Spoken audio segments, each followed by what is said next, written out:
What is up, App Nation? Welcome to another Friday live stream where we look at your apps, answer your questions, and really talk about what's working in the app space today. And today, I've got a very special guest. She knows all about influencer marketing, and we're going to really dive deep into that, answer all your questions. We've got a podcast interview that's going to be recorded pretty soon as well. So we'll do a deeper dive into some of the questions that I might be having, how she started the company as well.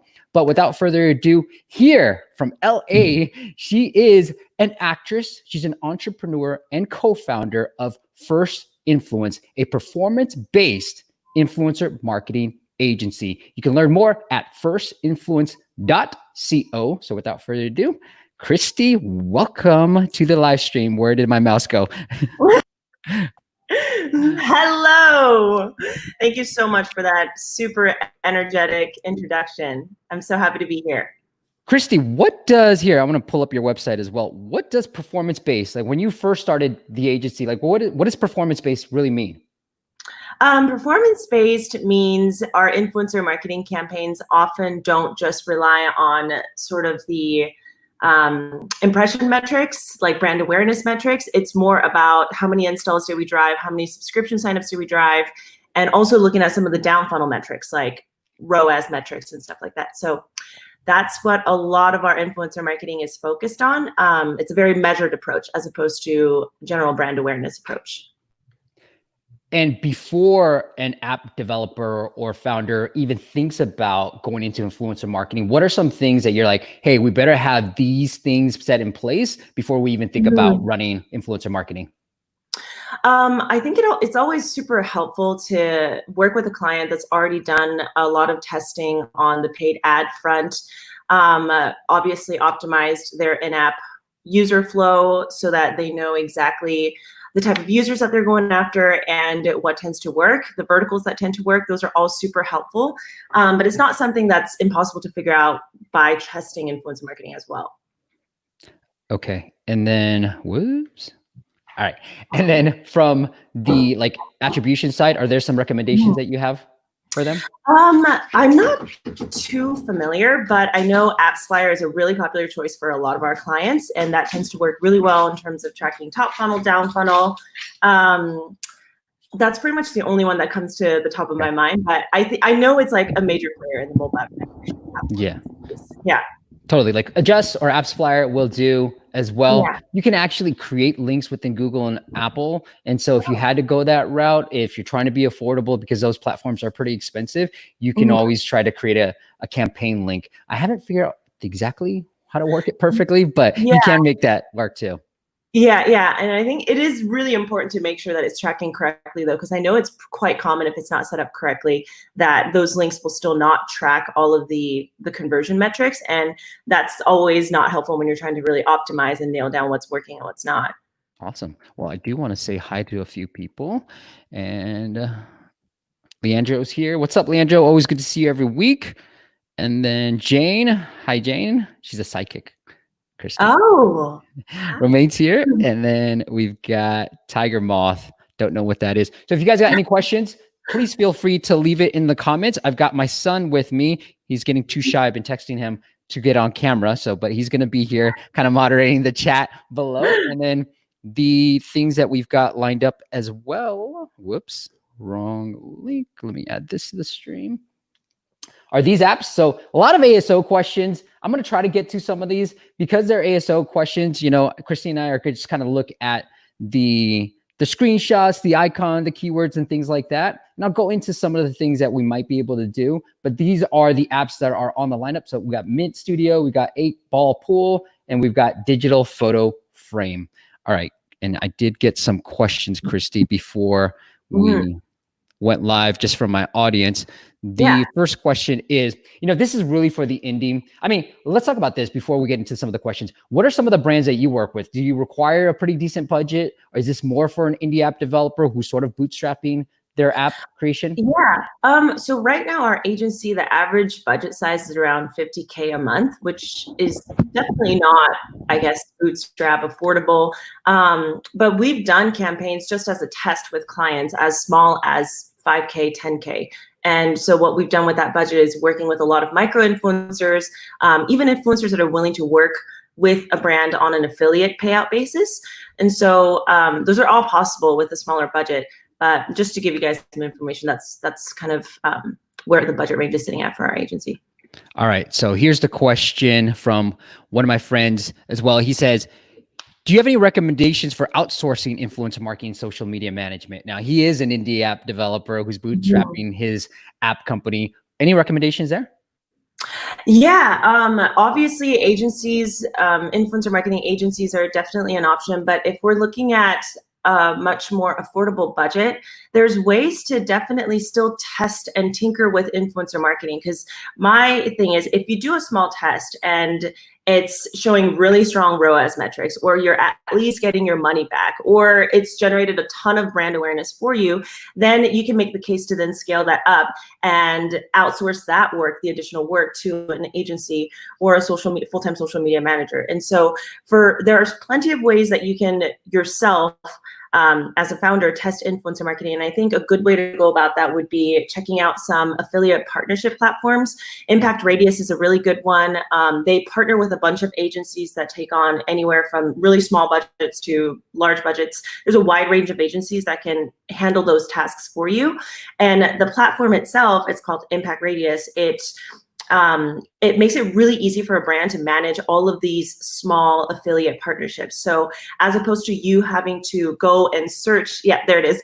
As opposed to you having to go out and find all the influencers, find their email, and then email them, negotiate all of that is done through this platform. They even bring you influencer suggestions for you, depending on the vertical that you're going after, or whichever industry that you're in. And so it's a super user-friendly solution. There's a couple others like this, like Grapevine is another one that deals with, that works with a lot of smaller creators. It's another platform. Grapevine, like Grape? Yeah, Grapevine. Let's see. Oh, they're just not really optimized for their. Is it Grapevine marketing? Oh, here you go. I got this. Yeah, is that the one? I don't. Grapevine Logic?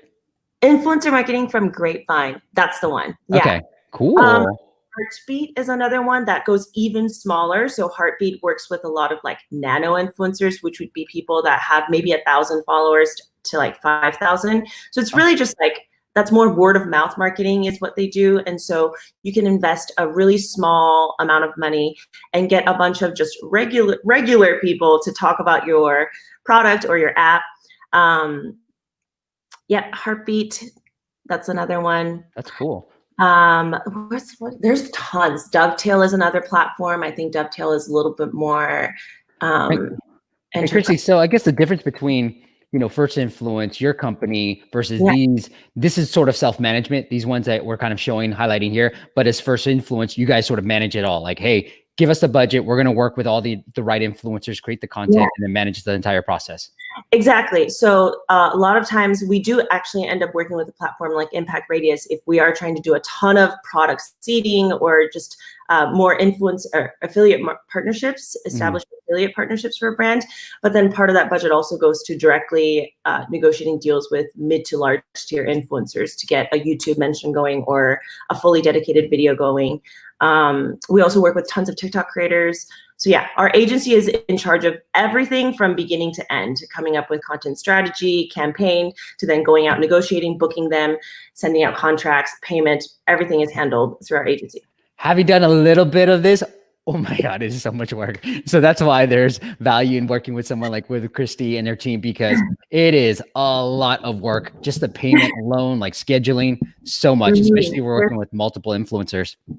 Yeah, for sure. It's a lot of work. And more importantly, if there's budget to spend, working with an agency that's already done a ton of campaigns and they've actually tracked the results of those campaigns, they're getting a lot of data on which influencers are working right now, which influencers actually deliver on the conversion side, which influencers actually have real engagement, the ones that can sway an audience to go follow through on a call to action. So I think those are all definitely additional value added. Now, do you suggest going after nano influencers in the very beginning? Because they have to have super high engagement, but like, what do you think to this question about, like bootstrap. I've got a pretty small budget here. Is nano influencers the best route? Honestly, nano influencers, I really think if your goal is to drive installs or sales, probably not the way to go.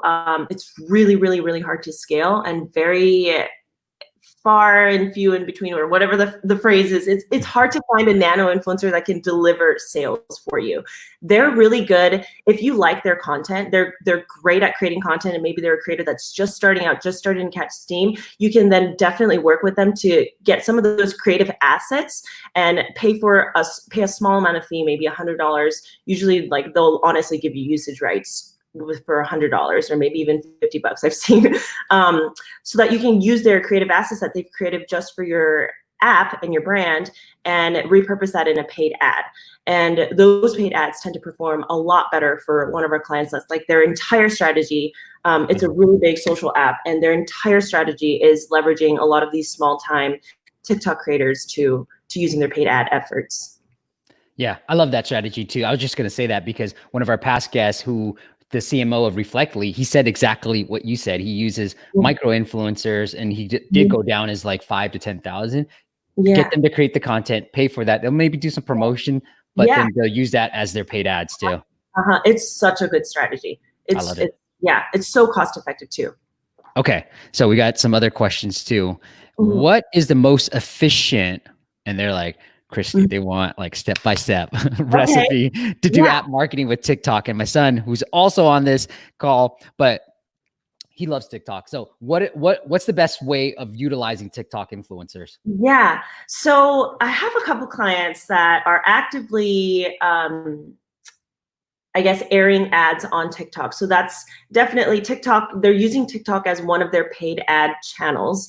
Compared to YouTube and Instagram, I think TikTok is still lagging behind as far as driving really efficient CPIs.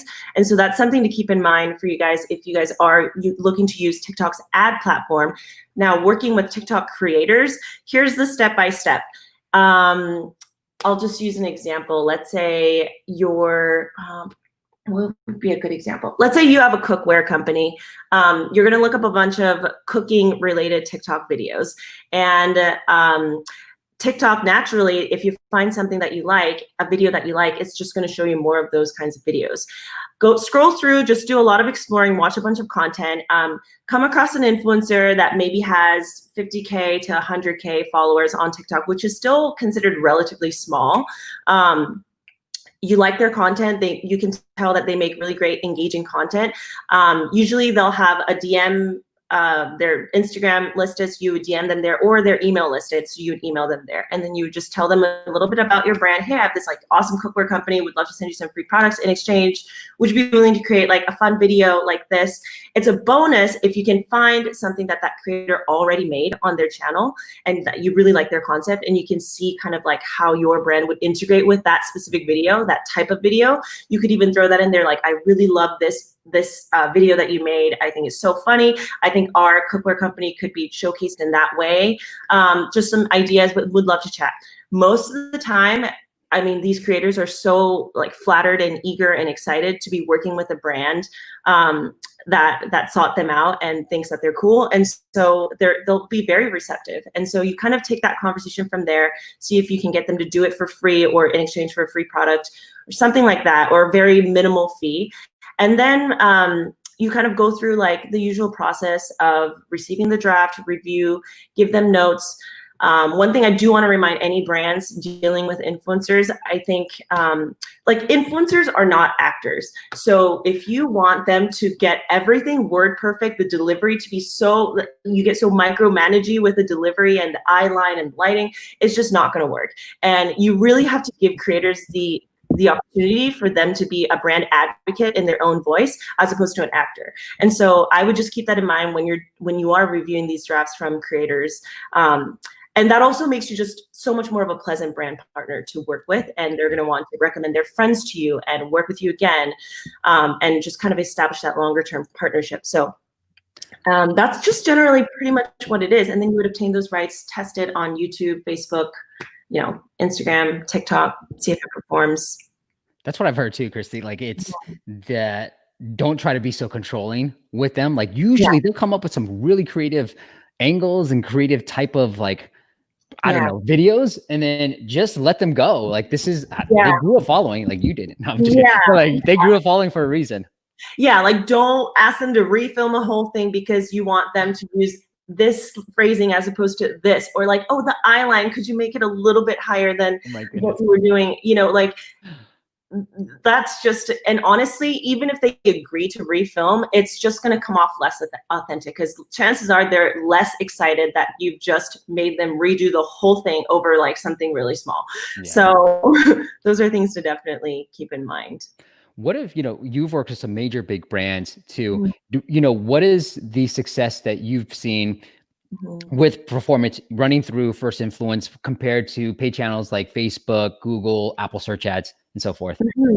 Yeah, the one client that we've worked with for a very long time is Drop, and we worked with them while they were a 7-member team, and now I think there's close to 100 team members at that company. They've just exploded in the past 3 years, and since consistently influencer marketing continues to be the biggest part of their acquisition channel, and it's not just it's the channel for acquisition, but it's also the channel that shows some of the strongest retention metrics and ROAS metrics. And so that just goes to show if you can really find a way to partner with influencers and identify the influencers that can really strongly advocate for your brand in a really organic, natural way, there's nothing quite like it. Like there's nothing quite like it that can scale fast and deliver consistent results like influencer marketing.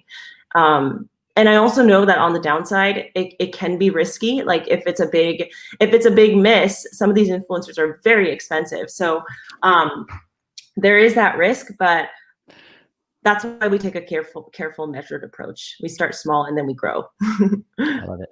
So I've been texting Noah. Hopefully he'll come on camera. Hopefully leave in the comments below if you guys want Noah to come on camera. He's being a little camera shy, but we'll try to get him on. But he's doing great work on the back end, giving me all the comments. So I want to also say hi to a few more people. Anthony, hi Steve. Thanks for doing these. You're welcome. Thanks, Christy, for coming on. This always helps. I don't have to talk all the time, Christy. That's the whole reason. Joe, always good to see you week in, week out. Masood. Hi, nice talking to you on the call. Yeah, Masood, same here. Roman, let's talk about how to niche when, okay. I mean, let me kind of figure this out, your question. How to niche down when it comes to influencers. Do you have an answer to this, Christy? A good way to kind of figure out what your influencer niche is going to be, like, let's take Drop, for example. It's a shopping rewards app, right?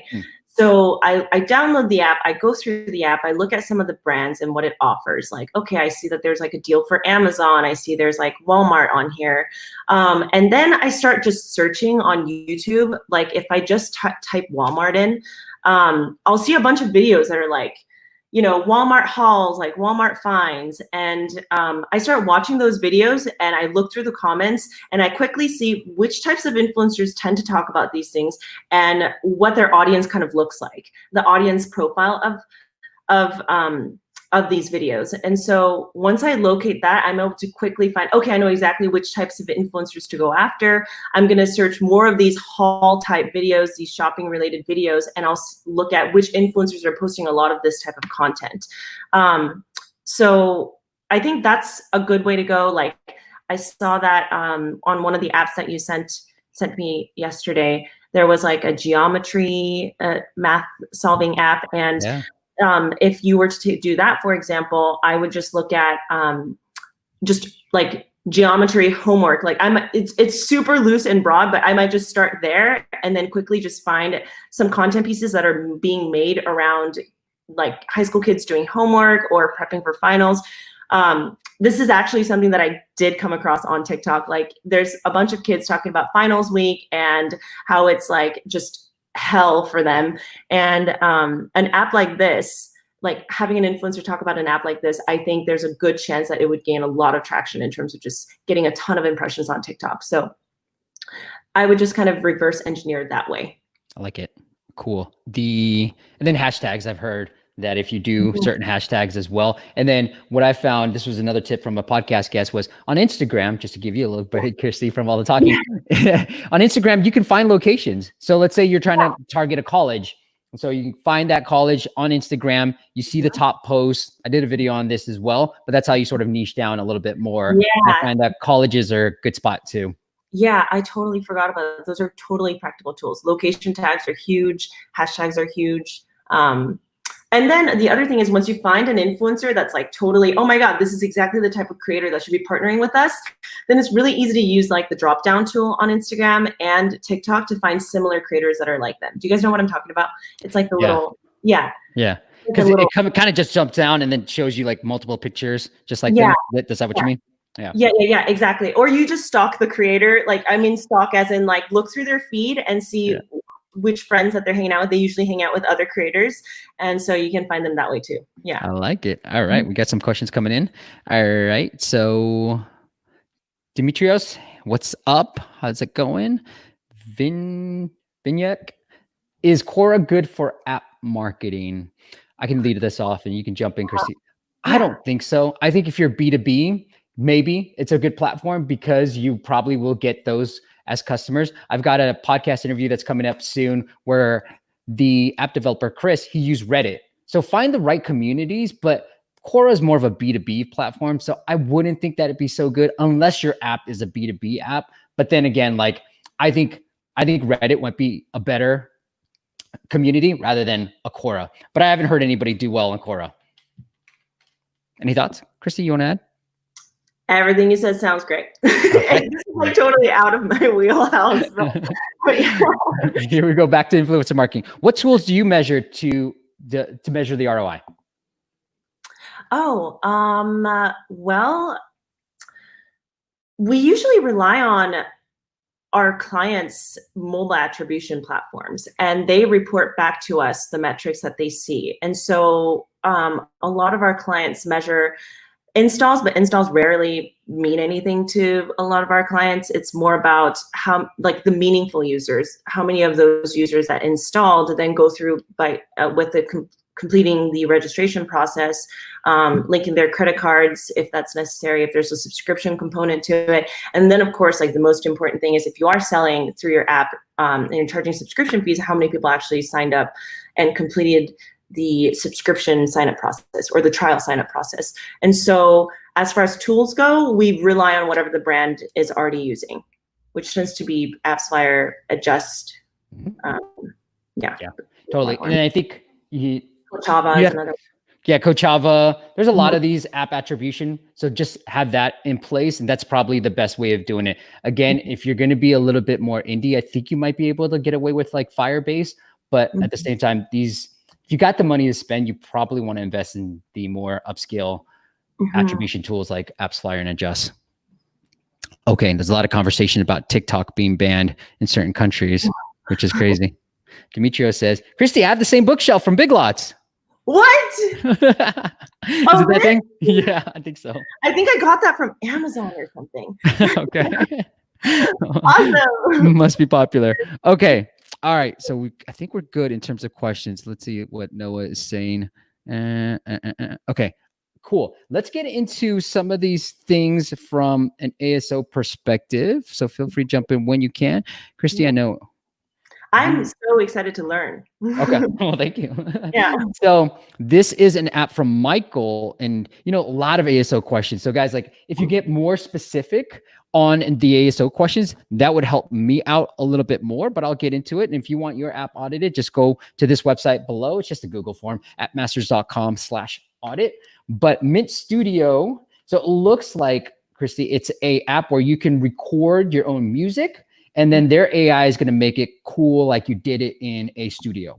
That's what I'm assuming based on the description that I've read down here. So here's what I'll tell you, Michael, like you definitely want good keywords in your title. And whether that is music studio or sound effects, whatever that is, you want that because Mint Studio, great, it's your brand, but at the same time, like you don't have the keywords that you want in there. And then your own music studio, this is a mistake that I see many app creators make.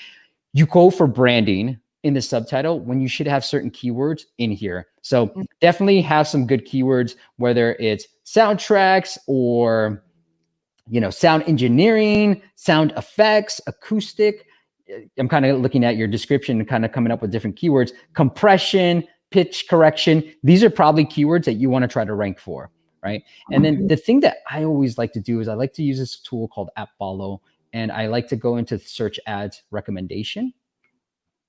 I've actually got my good computer in the studio now, so I can do all this stuff for you guys. But like Mint Studio, for example, I'll put that in. What I would probably do is put a big competitor in here, because what AppFollow will do is give you keyword suggestions based off of search ads, which is Apple's. So Apple, you're getting it straight from the source. Apple will give you some recommendations on some keywords that you're able to particularly target.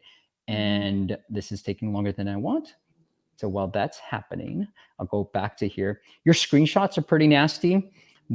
Just but you want to go to the benefit, like record soundtracks, upload soundtracks, AI driven. I find this a lot too, Christy. Like it's your description that no one reads. I've got an interview coming up soon too about this, but no one reads this stuff. And so you want to talk about some of the things that and most people have really good descriptions. So it says AI powered, you know, studio sound to your music, right? That's what you want to add to your screenshots rather than record soundtracks. This just sounds like work. It doesn't show me the benefit. Like I got to do work. Okay. But like AI powered studio sound to your music, that's cool. So what's the benefit? I'll shut up if you want to add anything here. But here are some good keywords like bass booster, JBL Connect. I think that might be a brand, but volume booster. You know, these become all keywords. And the cool thing is you get to see the search popularity of these particular keywords. They don't, you know, you have to pay for to get the competition, which is something you want as well. But these are all particular. Michael Jackson has 36 volumes still, which is great.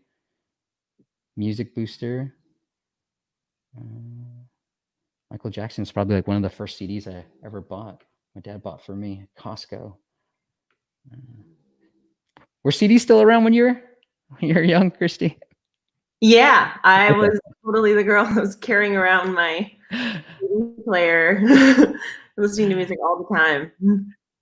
All right. Other than that, I think this is a decent app. Like it sounds really cool. I think those things, small adjustments there should help you out a lot. So check out AppFollow. One thing I heard, Christy, was that someone listening to another podcast and they're like, remember you wanted a CD player that had like the anti-skip? And I was like, that's so true. I still remember that. Like you plugged it in your car and you like don't want it to skip. And that anti-skip feature was one of the bigger things. Like, whoa, this is so cool. Why? Wait, anti-skip as in like it does it because if it's scratched, it like skips. Yeah. Like if you hit a bump in the road or you're running with your CD player, it'll hit something and it'll just skip. See, you're too young for this stuff. Oh, I don't think I was driving yet. Yeah, I don't know. So, you're just on your bike or maybe your power wheel. All right, cool. This is good stuff. I didn't know about the AppFollow. Cool. Alexander Gill. This is good stuff. I didn't know about the AppFollow. Yeah, AppFollow is a fantastic tool that I constantly use when I'm trying to do keyword research. Sorry, let me go through that here. So really awesome. Like I want to try to make it as no-brainer and as systemized as possible. And it's coming straight from Apple, man. So like, that's the cool part. Like these are going to be good keywords that Apple is recommending because Apple wants you to run some search ads. So these are the keywords that Apple's going to be recommending as well. Joe says there's a big disconnect between the app icon and screenshots. Yeah, design. Joe, you're a good designer. You're right. Like the black, this stuff is cool. And then it goes totally blue. So there is a bit of disconnect. Screenshots are pretty important. So you kind of want some synergy with the designs there. Cool. And then D had to take time to come today and say hi. Cool. All right. Well, Christy, here's a question here from Masood. How long does a campaign run? Like an influencer marketing campaign run generally? Well, it depends on what the question means by how long does it run. Like if we're talking about a whole campaign where we're activating multiple influencers, like let's say there's a 50K budget, we'll generally activate that budget throughout a whole month. But we could also spend the entirety of the budget for 1 week if an app is launching like a huge event and we want to center it all around that. As far as like the length of the content staying live, like on YouTube, we'll work it into the agreement where the influencer is not allowed to take down that video and it continues to garner views for a minimum amount of time. And generally we ask for at least 1 year. Sometimes we just say like, they're just not allowed to take it down unless some type of, God act happens where, there's the influencer gets sued or the brand gets sued, and, then we're going into kind of like indemnity clauses and stuff like that. But yeah, most of the time we don't really put an expiry date on a YouTube campaign. For IG story, obviously it lasts for the duration that it's live for, which is 24 hours, unless they highlight it and agree to highlight it on their story or on their feed, which would usually cost more. I hope that answers the question. I wasn't sure. Great. Yeah. You answered all of it. Like if it different angles. I like it. Hey, Christy, like, have you found like different formats or different channels being more effective for a certain type? So if I wanted to do installs, is it, I'm sure it's app dependent, but like, is YouTube better? Is Facebook better? Is Instagram better? That's a really good question. So it used to be that IG story was amazing at it. And before that, when Snapchat was hot, Snapchat was so great at driving installs. It was that swipe up feature, right? It's so easy to just swipe up and you're right in the app store and you can download.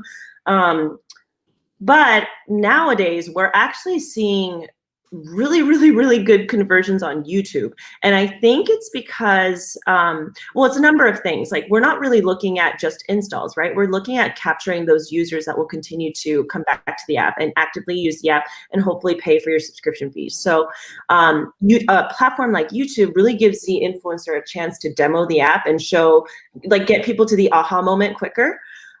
Where people just get, oh my God, I know exactly how I'm going to use this app. And so I think that tends to be kind of the advantage that we have with YouTube. Whereas on IG stories, it's very limited. There's so much content now on IG story. People are literally just tapping through and skipping, especially if it's an ad, they see that it's like a paid sponsored campaign. They're just going to tap through and skip.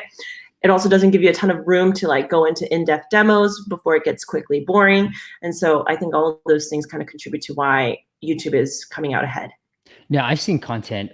One guy, like I didn't even know it was an ad. He's like, I went vegan for 30 days. Here's what happened. And then in the middle of it was like quick ad about like this plant-based thing. Are you seeing those being the more effective way of doing this like product integration type of thing? Yeah, this was a YouTube ad. This was just a YouTube video. He was like, I went vegan for 30 days. I was like, oh, that sounds interesting. I've been vegan for about a year, a little bit over a year. And I'm like, that sounds interesting. Let me watch this. And then I didn't even know it was an ad. Like there was a little product integration right in the middle of it. Yeah. So we call those integrations, like YouTube integrations. And that's the most common way brands work with YouTube influencers. And so you'll either get like at least a minimum 1 minute or 2 minutes, sometimes 2 to 3 minute mention or demo of the app or the brand product.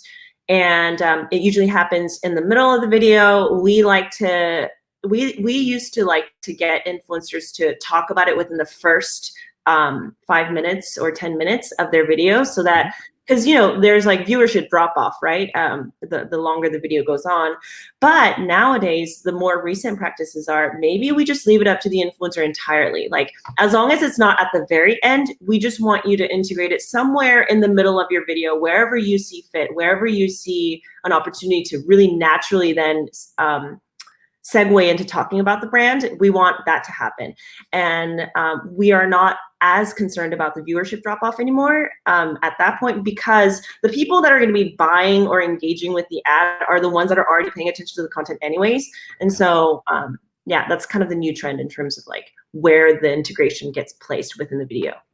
And as a viewer, I was just more like, this is more interesting to watch than just your typical ad too. Yeah, for sure. Yeah.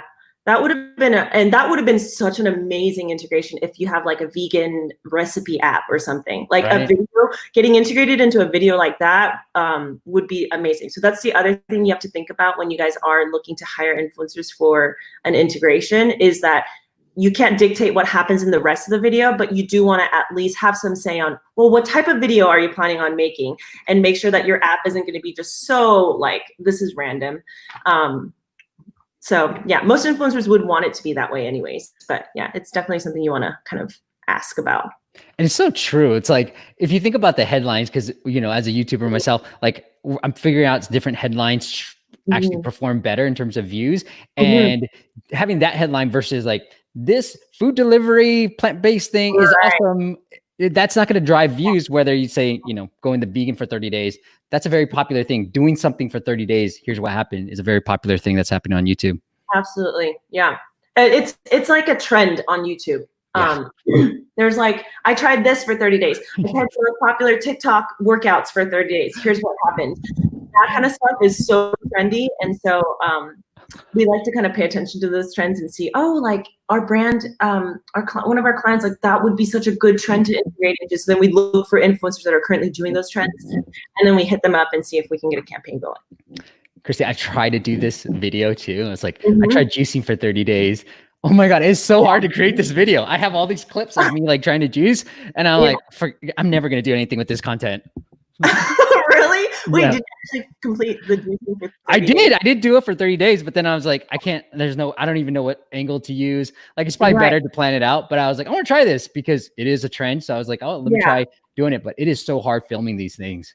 Yeah, totally. And honestly, like with those kinds of trends, people don't even care about the result. They just want to see what happens. Right. Now, of course, like the thumbnail plays a huge role. If you can put like a before and after that's like so drastically different, like your video will perform really, really well. But interesting. I like it. Yeah, I think people just want to see like honestly what happened. Like we just want to know, like truly. All right. What other trends on YouTube are you saying? Right now, let's see. And like I see a lot of thrifting videos. Thrifting is becoming really popular on YouTube. Like going to the thrift store to shops, like a thrift store haul, like a lot of the, you know, sustainable shopping, that's becoming quite trendy. Like Walmart grocery hauls. Like grocery hauls are huge. I don't know why people love watching other people like go through like, this is what and then I bought this cheese, and then I bought this almond milk. This is my favorite almond milk. You know, like people love that. Lots of like, I tried the viral TikTok challenge. That's really popular. And there's so many different types of viral TikTok challenges, from workouts to mixing certain ingredients together to like experimenting sciencey stuff at home. All of those things are really popular. What else? There's a ton. There's so many. But yeah, those are a few like that come to my mind right now. Awesome. Okay, cool. What's up, Rudy? I talked to you a couple of days, so good to see you. He's out in Eastern Europe. I forget exactly which country. I asked Noah. Noah, do you have anything in terms of trends? He knows a lot of trends on YouTube. Yeah. Let's see if he comes on and says anything. All right. Well, let's see if he does come on. But Romaine asked, do you usually observe ASO impact following a campaign? Oh, I can take this, and then maybe you can talk about this too, Christy. So what we have seen is pretty decent impact. What I try to do with any keyword update is follow it up with, immediately after the keyword update, follow up with the campaign that will drive downloads. So one of my favorite campaigns, I've rebranded from a pay to free campaign to a free promotional campaign. And that drives thousands of downloads without really spending a lot of money on marketing. But essentially what Apple's algorithm, and I think even Google's, will do is take into account download volume within the past X days. I think it's about roughly 7 days, but that will help your keyword. So I always try to give these new keywords a little boost after running this campaign. So I don't know if you have any insights from your clients, Christy, where they said, we just ran this influencer marketing campaign and here's what happened to our organic growth. Yeah. The only examples that come to mind, which I don't know if it's quite relevant in 2020, but I remember back in 2017 when we were working with a music trivia app, that was our entire strategy. We would line up a ton of influencer campaigns over like one weekend, or like they would all go live on one day together, and what we did was we intentionally, instead of using a swipe up link that took them directly to the app store, we just would drop the name of the app. And so if anyone wanted to play this game, they would have to go into the app store and search the name of the app. So what happened was, it was so effective that every time we ran these campaigns, the name of the app would trend on the app store. So it would show up as like one of the top 5 like key trending searches. I don't know if App Store still does that, but yeah, so that would happen, and then that would drive so many organic installs. Like, it was literally their main strategy for like a year and a half. It was really, really good for them.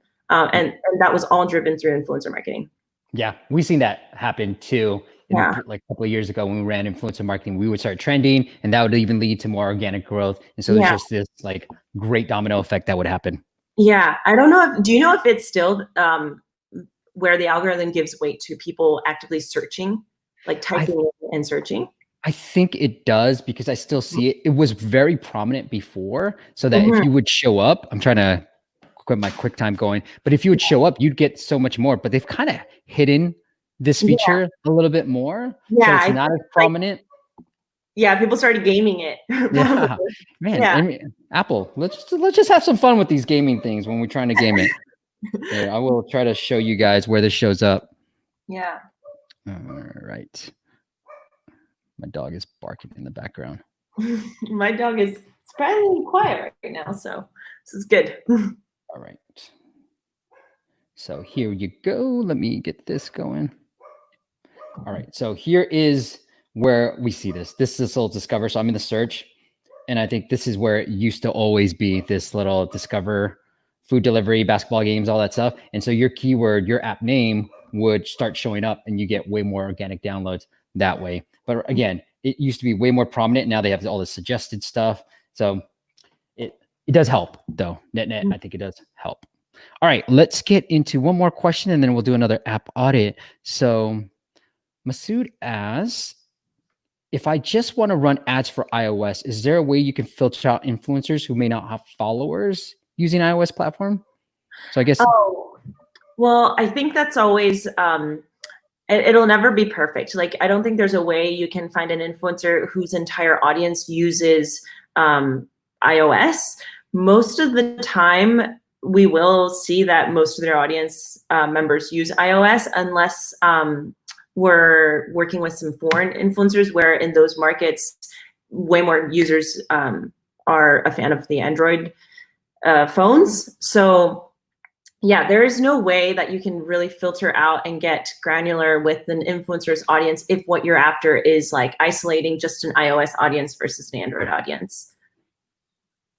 Yeah, and I think I found that iOS seems to be the more popular platform as well. All right. Yeah. Noah, if you got it bounce, you can bounce, my friend. I will see you later. Bye, Noah. Next week, we'll get him on video. All right. I got to pay him too, Christy. I got to pay you whatever the minimum wage is, I'll pay you. All right. Well, friend of mine, Mike, sent this game out and he's like ASO for this. So Mike, I think you've done a pretty good job in terms of optimizing your app title, your screenshots. I know what you're doing here. Skills billboards. Skills is a keyword that he's probably targeting. Win cash prizes in live games. Pretty decent. I don't know if live games actually has a lot of keyword volume, but that's something that's great. I love the screenshots here. So win cash prizes. I guess it's built within, or you're using the skills technology. So skills, I think, I don't know, Christy, how you feel about this from a design perspective, but I think having some words up here too seems like an opportunity, a missed opportunity. Maybe like, show off your pool skills right up top. I like the money. Maybe you could put it right here. You kind of already have the money here, but I would probably move. The first three are going to be the most important because they show up in their search results, but I want to probably put show off pool skills and then play with real people so that those words are within my first three screenshots. Mm-hmm.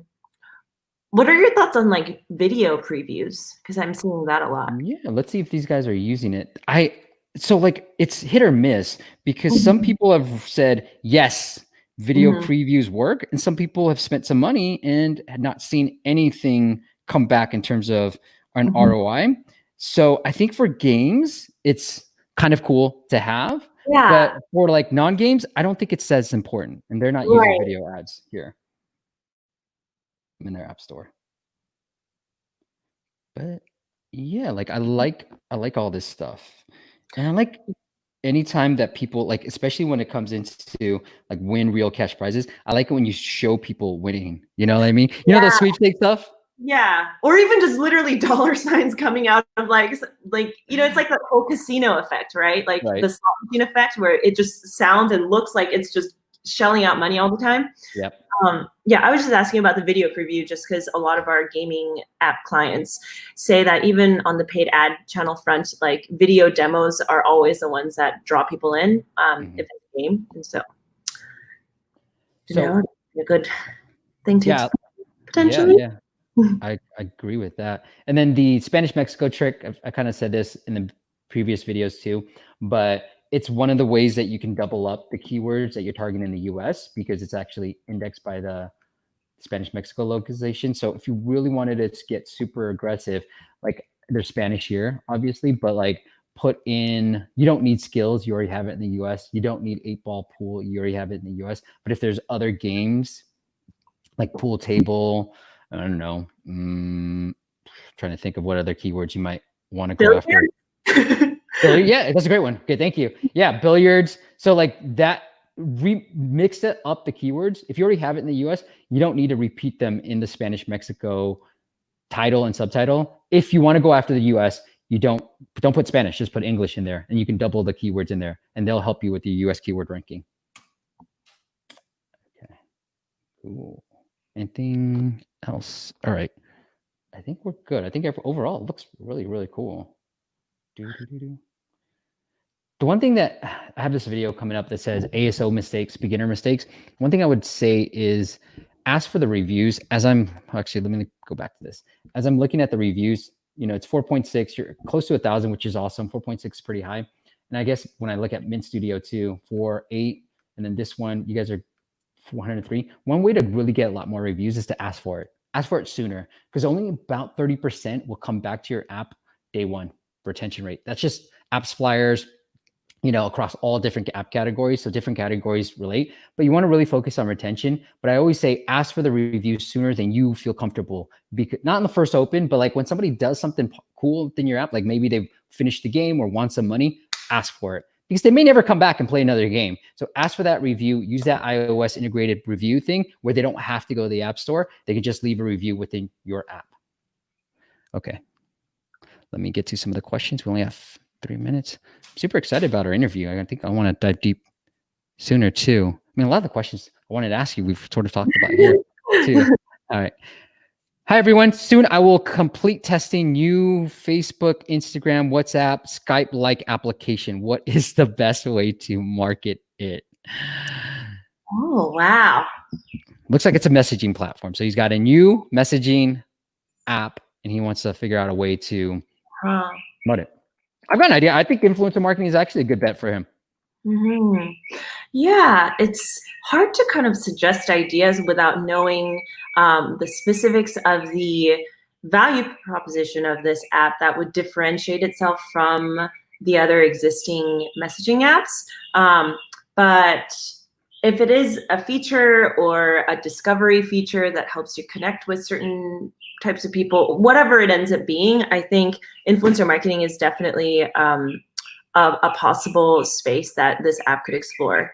I mean, I already see tons of social apps on TikTok, working with a bunch of TikTok creators, and they'll hire like a whole friend group and show them actually using the app to message each other, connect with their fans, and engage with them that way. And so it's kind of great twofold. One, you're actually showing the demo of the app and exactly how it works. You see the user interface, and people see like, oh, like that kind of seems cool. But then two, influencers' followers will think, oh my God, I'll get an opportunity to interact with this influencer. Oh my God, maybe I could like connect with them and actually become their friend on this app, or be kind of like in a direct line of communication with them. And so that promise tends to drive a ton of people to the app.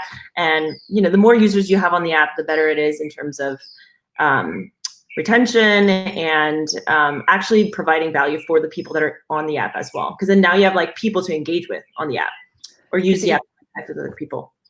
Is it hard to get an influencer to say, come onto our platform, use it, you know, try it out? Is it hard to get them to be like, hey, you know, maybe try to interact with your friends? Like part of the promotion, I've always thought, I was like, Christy, please use my new platform. And Zaid said it's a social platform. Please use it. Try to engage with it for the first week or so. Tell your fans that you're on it. It's a great way to integrate. Is that hard to get them to do?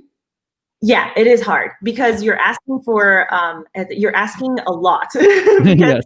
that would require them to not, like, they'll have to download the app, they'll have to engage with it and engage with it on a regular basis and actually use the app. Most of the influencers, especially the sizable ones, they just want it to be a one and done campaign. And so it is our job as the brand, as the agency, to get smart about, okay, if it's going to be a one and done campaign where they do it in one sitting, what's the best way we can set up the context so that it comes off as interactive and engaged as possible, or like as much as like they are actually using this app. So sometimes what I've seen some of our clients do is they'll create like a mock video that they can literally just play on their camera roll, and it looks just like the app. It looks like there's a bunch of people engaging. There's like a live chat going, and they just like use that as like, oh my God, like this is what I'm doing right now. Like come add me or message me. I've seen them hack it that way. Oh, so I like that. Yeah, so it is, it's totally smart, and I don't think it's entirely unethical either, because it looks just like the app, it functions like the app, and you're also saving a ton of time for a busy influencer. Now, this may not be an issue if you're working with a really small influencer that's very hungry to take on this brand integration. It's like, wow, you're paying me, $200 to do this. Like, yeah, I'm gonna get my friends to be on it, and like we're gonna actually do a live stream or a message chat or share memes, whatever it is. And so they're a bit more receptive to that. But everything is to a point, because I mean, you have to think about even logistically organizing that, like actually getting them to use the app. Like, can you use it throughout this whole week? Can you try and do this on the app and this on the app? Like, it's a lot to manage, and the more there is to manage, the more room for error. And the more room for error, then you'll have to rectify those errors. And so all of those things add friction to a campaign. I wouldn't recommend it. Okay. If you guys got any final questions, we're about due in terms of time. And so put it into the comments below. Raphael did ask, I'm an independent app developer. How do I find an influencer to market my app? Raphael, just rewind. We talked about it very, very, very beginning. So just rewind, you'll be fine. All right. So if you guys got any questions, please leave in the comments. You got about 4 minutes. Christy, First Influence is the website. Go check them out. Look, you tell me if I'm speaking out of but it's performance-based. So rather than just being like, hey, run a campaign, they're going to measure the impressions you get, the installs. They really want to. So what is it that you guys are there guarantees? Or are you guys saying like, hey, we're going to drive this many impressions, this many X, Y, and Z's? With any new client, it's really hard to do guarantees. If you do want a really, really safe, cost-effective route to test influencer marketing, I would highly suggest going the affiliate partnership route. So that's working with a ton of small creators that will work with you based on the actual performance results. So they'll get paid based on the number of installs they drive, and they only get paid if they deliver some type of metrics for you. And so it's not really as scalable as like just working straight with mid to large tier influencers and paying for an integrated mention on their YouTube channel, for example. But that's a good way to start. And yeah, performance-based for us, it basically means that we've worked with so many clients for over a long period of time doing influencer campaigns that were really designed to deliver those installs, subscription signups, registration signups, actual results and sales. And so all of that data, we've just kept track of all that data, and we continue to use it to inform new campaigns that we create for additional clients. And so we thought performance-based marketing was like the best way to kind of encapsulate what our focus is. Yeah. And so, yeah, I don't know if it's landing. Maybe no, it is.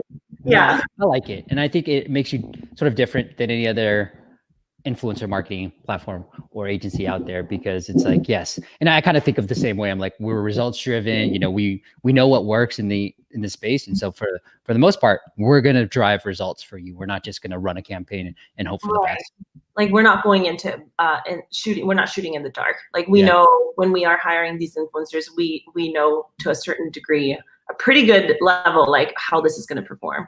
Awesome. Well, the website is firstinfluence.co. Let's see. They've got nothing else in terms of questions. So go check it out. Christy, do you want to send the audience anywhere else to get in touch with you?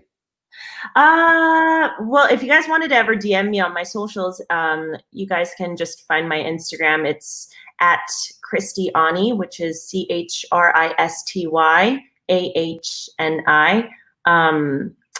Yeah, that's a good way to DM me. Otherwise, you guys can email me, Christy@firstinfluence.co. Yeah, that's it. Well, she's got a lot of knowledge. She was an influencer in the space, and she's kind of figured out all that stuff, and then now has her own agency as well. Yeah, Congratulations, Christy. Thank you so much for having me. Yeah, I wasn't an influencer.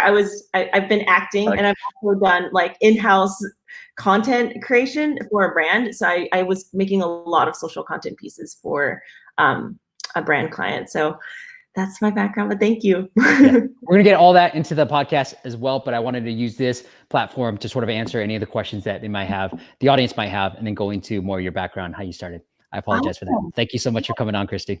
Thank you. Thank you guys for joining. Saeed, thank you for all the questions. I will check out your website, Christy. Email back. All right, well, he put his email as well. D, thank you. Congrats. Thanks, Steve, for another great episode. Thank you for joining. Raphael, been listening to your App Masters podcast for years, taking a break. Now he's back. Welcome back, Raphael. All right. Thank you, guys. Demetrios, I'll see you next week. Next week, we got another great guest for you Friday, 9 a.m. Christy, thank you so much. Thank you. We'll see you guys.